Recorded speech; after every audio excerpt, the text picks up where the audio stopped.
Okay guys, I want to run you through the aha moment. This was for me and also the biggest aha moment for the clients when thinking about building a portfolio. So this was me. This was almost 30 years ago. I bought my first home in East Bentley, rundown property.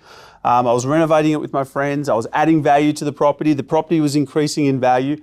And I was so excited and I wanted to buy an investment property. So I thought I had to sell that property to get my equity out and then go buy investment properties. It was only when I went to a seminar and learned about this thing called a master facility.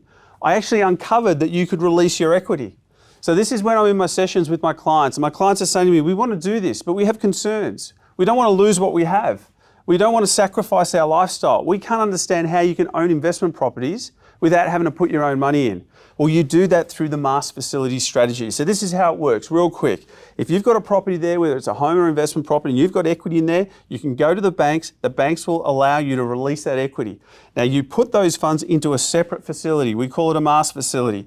Your mortgage hasn't gone up because these are for investment purposes. These are investment funds. You'll continue to pay down your mortgage. But now you have a facility there. It could be $100,000, it could be $200,000.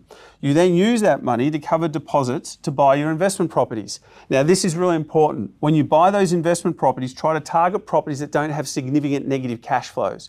Because if they're neutrally geared or have cash flow positive income, it means they effectively pay for themselves. They're paying for the loans on the property, they're paying for all your expenses or your property management fees. You're over here, you're not putting a single dollar into your investment portfolio. You're simply turning over your equity. So then you might ask the question, well, what happens when I don't have enough equity to get property number 3?